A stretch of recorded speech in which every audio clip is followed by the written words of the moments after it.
Hi hello నమస్తే. ఈరోజు మనం ఛందస్సు గురించి తెలుసుకుందాం. ఛందస్సు అంటే లఘువులు, గురువులు, పద్య లక్షణాలు ఏంటనేది గుర్తిస్తాం కదా. పద్యం పద్య పాదాలలో మనం గణ విభజన చేసినప్పుడు అది ఏ పద్యానికి సంబంధించింది మనం గణాల ద్వారా తెలుసుకుంటాము. అయితే ఈరోజు ఛందస్సు గురించి మనం తెలుసుకుందాం. పద్య లక్షణాలను తెలియచేసే శాస్త్రమే ఛందస్సు. గణాలకు గురులగులు ఆధారం ఒక మాత్ర కాలం అంటే ఒక్క చిటికె వేసేంత సమయం పట్టే కాలను ఉచ్చరించే అక్షరాలను లఘువులని, రెండు మాత్రల కాలంలో పలుకబడే అక్షరాలను గురువులని, మాత్ర అనగా ఒక చిటికె వేసినంత కాలం, ఒక్కసారి ఇట్లా చిటికె వేసేంత కాలం మాత్ర లఘువు గుర్తిస్తాం. గురువు గుర్తు అంటే రెండు మాత్రల కాలం అంటే రెండు సార్లు చిటికి వేసేంత కాలం పట్టేవి రెండు మాత్రల కాలం. వీటిని లఘువులు గురువులు అని అంటాము.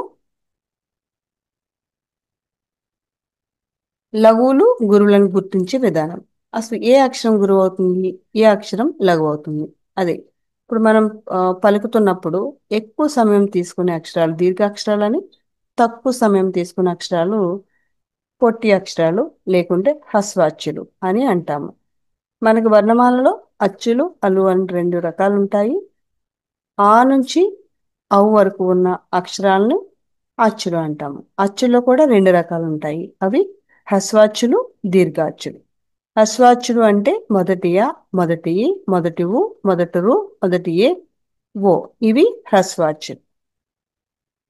దీర్ఘాచ్యులు దీర్ఘాచ్యులు అంటే రెండో ఆ, రెండో ఈ, ఊ, ఊ, రు, ఏ, ఐ, ఓ, ఔ, ఇవి 8 ఉంటాయి. ఇవి దీర్ఘాక్షరాలు అంటారు. దీర్ఘాలు కాని దిత్తాక్షరాలు. దిత్తాక్షరం అంటే అసలు ఏంటి? ఒక హల్లుకు వేరే హల్లు ఒత్తుగా వచ్చినప్పుడు అవి దీ దిత్తాక్షరాలు. దిత్తాక్షరాలు అంటే ఇవి కా కింద కావత్తు, గా కింద కావత్తు, చా కింద చావత్తు, టా కింద టావత్తు, తా కింద తావత్తు, బా కింద బావత్తు, ఇవన్నీ కూడా దిత్తాక్షరాలు. దిత్తాక్షరాలు లఘువులే కానీ వాటి ముందున్న అక్షరాలు గురువులు అవుతాయి. ఇక్కడ కూడా ఆ, ఇవి సంయుక్తాక్షరాలు. సంయుక్తాక్షరాలు అంటే ఒక హల్లుకు వేరే హల్లు రావడం. ఇందా చెప్పుకున్నాం దిత్తాక్షరం. ఒక హల్లుకు అదే హల్లు ఒత్తుగా వస్తే అది దిత్తాక్షరం. సంయుక్తాక్షరం అంటే ఒక హల్లుకు వేరే హల్లు ఒత్తుగా రావడాన్ని సంయుక్తాక్షరం అంటారు. సంయుక్తాక్షరాలు, దిత్తాక్షరాలు, సంశ్లేషాక్షరాలు కూడా లఘువులే కానీ వాటి ముందున్న అక్షరాలు గురువులు అవుతాయి. ఇక్కడ దీర్ఘాలు లేవు కాబట్టి ఇవన్నీ కూడా లఘువులు. ఇక్కడ కూడా దీర్ఘాలు లేవు కాబట్టి ఇవన్నీ కూడా లఘువులు. తేల్చి పలకబడే రేపతో కూడిన అక్షరాల ముందు అక్షరాలు అంటే ఆదృచు. మనం ఇందాక అనుకున్నాము దిత్తాక్షరానికి ముందు ఉన్న అక్షర గురువు, సంయుక్తాక్షరానికి ముందు ఉన్న అక్షరాలు గురువులు అనుకున్నాం. కానీ ఇక్కడ అదృజు తేల్చి పలకబడే అక్షరాలు అదృచు, కద్రువ, విద్రువ, ఈ అక్షరాలకి ముందున్న అక్షరాలు గురువులు కావు. ఇవి లఘువులు. గురువులు గుర్తించే విధానం ఏంటి చూద్దాము. గురువు సింబల్ ఇది, లఘు సింబలు ఇది. దీర్ఘాలు ఆ, ఈ, ఊ, రు, ఏ, ఐ, ఓ, ఔ, ఇవి దీర్ఘాచ్యులు. దీర్ఘాచ్యులు కలిగిన హల్లులు అంటే కాదు, గీతం, రూకలు, వితృణం, జేబు, ఖైదు, డోలు, కౌలు, ఇవన్నీ కూడా దీర్ఘాలు ఉన్నాయి. అంటే ఈ దీర్ఘాక్షరాలన్నీ కూడా గురువులు. రిక్తాక్షరానికి ముందున్న అక్షరాలు ఇందా చెప్పుకున్నాం కదా, దిత్తాక్షరాలు సంయుక్తాక్షరాలు లఘువులే కానీ వాటి ముందున్న అక్షరాలు గురువులు అన్నాం కదా. దీనివల్ల ఇది దిత్తాక్షరం. ఈ దిత్తాక్షరం వల్ల ఇది గురువు అయింది. చిల్లర చిల్లర లా అనేది దిత్తాక్షరం. ఈ లా వల్ల దిత్తాక్షరం కావడం వల్ల ఇది దీని ముందున్న అక్షరం గురువు అయింది. మబ్బు మబ్బు అనేది భూ దిత్తాక్షరం. ఈ భూ అనేది లఘు అవుతుంది, దీని ముందున్న అక్షరం గురువు అవుతుంది.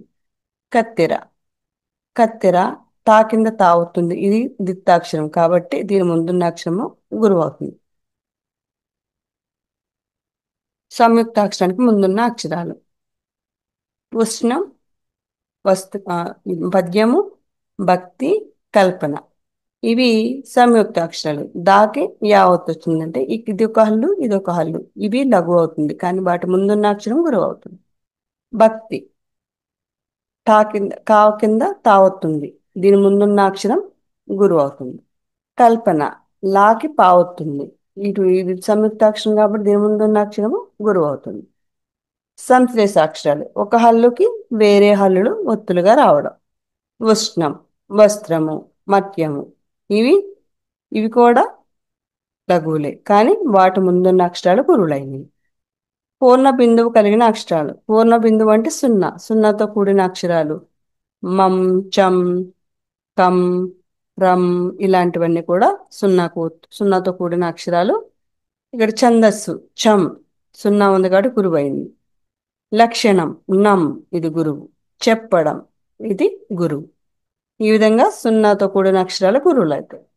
పొల్లు హల్లుతో కూడిన అక్షరాలు రాజేష్, మహేష్, కొరకున్, పృథ్వీ, సాత్విక్ ఇలా ఏదైతే చివరిలో పొల్లుతో కూడిన అక్షరం ఉందో ఇవి ఇవి దీన్ని పొల్లు అంటారు. దీన్ని పొల్లు అంటారు. వీటికి ముందున్న అక్షరము గురువు అవుతుంది. దీనికి ప్రత్యేకంగా కనిపించ చేయడానికి లేదు, ఎందుకంటే ఇది దీని సపోర్ట్ తీసుకుని మాత్రమే ఇది దీన్ని పలకడానికి అవుతుంది. దీని సహాయం లేకుండా దీన్ని పలకడం కష్టం. మహేష్, సురేష్ ఈ విధంగా. కొరకున్, పృథ్వీ ఇవి పొల్లుతో కూడిన అక్షరాలు. వీటికి సపరేట్గా మనం గణన చేయనవసరం లేదు. ముందున్న అక్షరాన్ని చేస్తే దీనికి సరిపోతుంది. అంటే ఈ పొల్లుకి ముందున్న అక్షరం గురువు ఖచ్చితంగా అవుతుంది అనమాట. తర్వాత విసర్గ కలిగిన అక్షరాలు. విసర్గ అంటే ఇవి దుఃఖం, అంతఃపురం, నమః ఇలాంటివి పొల్లుతో కూడిన అక్షరాలు. ఈ అక్షరాలు ముందున్న అక్షరం గురువు అవుతుంది.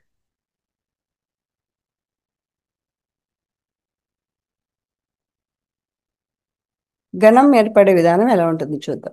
అక్షరాలు గురువులు లఘువులుగా గుర్తించబడతాయి అని తెలుసుకున్నాం కదా. ఇలా ఏర్పడిన గురువులు లఘువులు కలిస్తే గణాలు అని పిలువబడతాయి. గురు లఘువులు సమూహమే గణం. ఒక్క గురువు గణం కావచ్చు, ఒక్క లఘువు గణం కావచ్చు. అనే గురు లఘువులు కలిగినది గణం కావచ్చు. స్వరూపాన్ని బట్టి ఏర్పడే గణాలు 4 రకాలు. అవి ఒక్క అక్షర గణం, అంటే ఒకటే అక్షరం ఉంటే దాన్ని ఒక్క అక్షర గణం అంటారు. 2 అక్షరాలు ఉంటే 2 అక్షర గణాలు అంటారు. 3 అక్షరాలు ఉంటే 3 అక్షర గణాలు అంటారు. 4 అక్షరాలు ఉంటే 4 అక్షర గణాలు కూడా అంటారు. ఒక్క అక్షర గణం ముందు తెలుసుకున్నాం కదా, ఏ అక్షరం గురువు ఏ అక్షరం లఘువు అనుకున్నాం కదా, అలాగే చూడాలి. గణ విభజన చూద్దాం ఒకసారి. ఏకాక్షరం అంటే ఒక్క అక్షరం, ఏక లఘువు. చిహ్న సింబల్ ఇది. గణం పేరు ల అంటే లఘువుని లా అని, గురువుని గా అని. ఉదాహరణ ఇది ఆ అనేది లఘువు, కా అనేది లఘువు. గణాలు ఏక గురువు యు, గగనం అంటే యు అనేది గా, లా అనేది లా. ఇది ఒక గణం, ఇది ఒక గణం. ఈ కం అంటే సున్నాతో కూడిన అక్షరాలు గురువు అనుకున్నాము. విసర్గతో కూడిన అక్షరాలు కూడా మనం గురువు అనుకున్నాము. 2 అక్షర గణాలు ఇలా ఉంటాయి. 2 అక్షరాలతో ఏర్పడే గణాలను 2 అక్షర గణాలు అంటారు. ఇవి 4. అదేంటి? లఘువు ప్లస్ గురువు, చిహ్నము లగం, వగనం అంటారు. మన ఈ సింబల్ ప్రకారం లా అంటే ఈ సింబల్, గా అంటే ఈ సింబల్ అనుకున్నాం కదా, లగము అని రాసుకున్నాం. కానీ దీని పేరైతే మాత్రం వగనం. ఆ, ఒక లఘువు గురువు, లఘువు గురువు, లఘువు గురువు, లఘువు గురువు. ఈ విధంగా మనం గణవిజయం చేయాలి. గురువు ప్లస్ లఘువు ఇది గలము, హగణం. ఇదేమో ఒక లఘువు గురువు వస్తే వగడము, ఇది హగణం. ఒక గురువు లఘువు వస్తే హగణం. అక్షర గణాలు చూద్దాం. 3 అక్షరాలతో ఏర్పడే గణాలను 3 అక్షర గణాలు అంటారు. ఇవి 8 గణాలు ఉంటాయి. అవేంటో చూద్దాం. ఆది గురువు, మధ్య గురువు, అంత్య గురువు, ఆది లఘువు, మధ్య లఘువు, అంత్య లఘువు. 3 లఘువులు 3 గురువులు. ఇలాగా చెప్పొచ్చు. ఒక సర్కిల్ వేసుకొని ఒక స్టార్ ఒక ప్లస్ వేసుకొని 8 గణాలని సూచించుకోవడం మనం చేయొచ్చు. ఇప్పుడు ఈ రకంగా చూద్దాము 3 అక్షర గణాలు ఏంటో. ఆది గురువు. ఆది గురువు అంటే ముందు గురువు, తర్వాత 2 లఘువులే ఉంటాయి. ఇది భగణం. భగణానికి మనం గణవిభజన చేస్తే సున్నాతో కూడిన బంధము, బాధ్యత, వర్ధిని ఇవన్నీ గణవిభజన చేస్తే ఇది వస్తుంది. తర్వాత మధ్య గురువు, మధ్యలో గురువు, అటు ఇటు లఘువులు ఉంటాయి. జగణం అంటారు దీన్ని. తర్వాత ఈ రకంగా గణవిభజన చేసుకోవడానికి పదాలు. అంత్య గురువు, చివరిలో గురువు, మొదట్లో రెండు లఘువులు, చివరిలో గురువు. సగనం. ఈ రకంగా పదాలు గణన చేస్తే ఈ రకంగా వస్తాయి. ఆది, ఇప్పుడు గురువు అయిపోయింది, ఇప్పుడు లఘువు. ఆది లఘువు. మొదటి లఘువు, మిగతావి రెండు కూడా గురువులే. యగణం. ఈ విధంగా గణన చేస్తున్నాను. మధ్య లఘువు, అటు ఇటు గురువు, మధ్యలో లఘువు. రగణం. సామాజం, మండవం, కుందనం, సారసం. అంత్యలఘువు. మొదటి రెండు గురువులు, చివరిలో లఘువు. తగణం. ఈ రకంగా ఈ పదాలను గణన చేస్తే ఇవి ఇలా వస్తాయి. మూడు లఘువులు, మూడు లఘువులే కాబట్టి నగణం. ఈ విధంగా ఒత్తులు లేవు కాబట్టి అన్ని లఘువులే వచ్చాయి. మూడు గురువులు, గురువులు మగణం. మూడు గురువులు సంబంధం, గురువులు బంధుత్వం, సౌకర్యం, సౌందర్యం. ఈ విధంగా మూడు గురువులే వస్తే ఈ రకంగా వస్తాయి. భజసలు గురువు యొక్క స్థానం ఆధారంగా కూర్చోబడ్డాయి. ఇవి బగణం, జగణం, సగణం. గురువు యొక్క స్థానం ఆధారంగా కూర్చోబడ్డాయి. మగణం అన్ని గురువులే ఉంటాయి. తర్వాత యా రాతాలు లఘు యొక్క స్థానం ఆధారంగా కూర్చోబడ్డాయి. నగణం అంటే అన్ని లఘువులే ఉంటాయి. కింది పదాలకు లఘువు గురువులకు గురువులను గుర్తించండి. మనం ఈ పదాన్ని తీసుకున్నట్లయితే ఈ లఘువులు గురువులు ఎలా గుర్తిస్తామో చూద్దాం. ఈ జా అనేది చిన్న అక్షరం, పెద్ద అక్షరమా? ఇది ఒత్తు లేదు కాబట్టి జా చిన్నది. నా కూడా చిన్నదే. కాకి కొమ్ముంది, చిన్న అక్షరమే. ఇది కూడా చిన్న అక్షరమే. ఇవన్నీ కూడా లఘువులే వస్తాయి.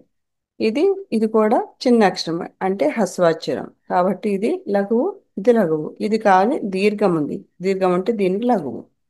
దేవత, దాకి ఏత్వ దీర్ఘం కాబట్టి ఇది గురువు, లఘువు, లఘువు.